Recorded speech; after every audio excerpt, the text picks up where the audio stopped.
देश के दूसरे प्रधानमंत्री लाल बहादुर शास्त्री की पुण्यतिथि आज। अमित शाह ने दी भावभीनी श्रद्धांजलि। केंद्रीय मंत्रियों ने भी श्रद्धा सुमन किए अर्पित।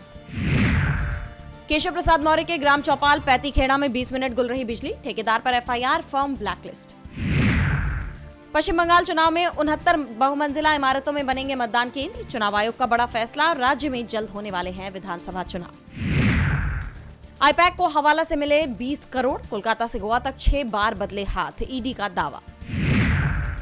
शिवसेना यूबीटी प्रमुख उद्धव ठाकरे का बीजेपी पर हमला। बोले हमारी थाली का बचा खाना खा रहे, कुपोषण से खत्म हो जाती बीजेपी।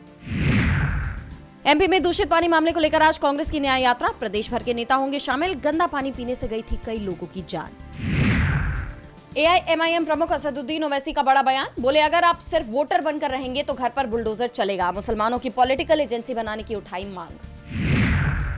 बीएमसी चुनाव के लिए आज महायुति का आएगा मैनिफेस्टो। 12 जनवरी को शिवाजी पार्क में एक बड़ी रैली का होगा आयोजन। 15 जनवरी को होगा मतदान और 16 जनवरी को आएंगे नतीजे। दिल्ली में कड़ाके की ठंड का कहर। शीतलहर ने राजधानी को जकड़ा। 3 डिग्री के नीचे पहुंचा न्यूनतम टेम्परेचर।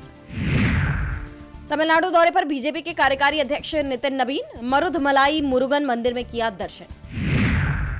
ईरान को खामेनेई से आजादी दिलाने को अमेरिका तैयार। राष्ट्रपति डोनाल्ड ट्रंप का ऐलान। दोनों देशों में जंग की बढ़ी आशंका। ईरान के प्रदर्शनकारियों को अंतिम चेतावनी। कहा प्रदर्शनों में हिस्सा लेने वाला हर शख्स अल्लाह का दुश्मन।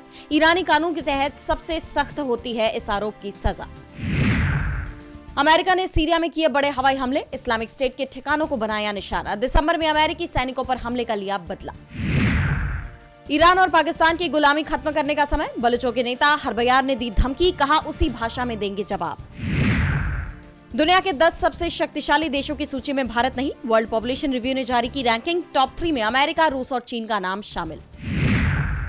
क्रेडिट कार्ड की दरों पर कैप लगाने की तैयारी में अमेरिकी राष्ट्रपति ट्रंप। 1 साल के लिए 10% की सीमा लगाने का रखा प्रस्ताव। बैंकों ने किया विरोध। एक्स ने आपत्तिजनक कंटेंट मामले में मानी गलती। बोला भारतीय कानून का करेंगे पालन। 600 अकाउंट बंद। भारत सरकार ने दिया था नोटिस। दिल्ली में ट्रांसपोर्ट को 100% इलेक्ट्रिक बनाने की तैयारी में बीजेपी सरकार। पीएम ई ड्राइव योजना के तहत की 3330 और इलेक्ट्रिक बसों की मांग। सीएम रेखा ने केंद्र से सहयोग की कही बात। ओएनजीसी को मिली कामयाबी। मोरी 5 कुएं की आग पर सफलतापूर्वक पाया नियंत्रण। 5 जनवरी को सर्विसिंग के दौरान हुए इस हादसे में कोई हताहत नहीं हुआ। केंद्रीय मंत्री पीयूष गोयल की ब्रुसेल्स यात्रा से भारत और ईयू के बीच एफटीए वार्ता को मिली नई रफ्तार। किसान और एमएसएमई के मुद्दों पर फोकस। भारत को वैश्विक सप्लाई चेन से जोड़ने पर जोर।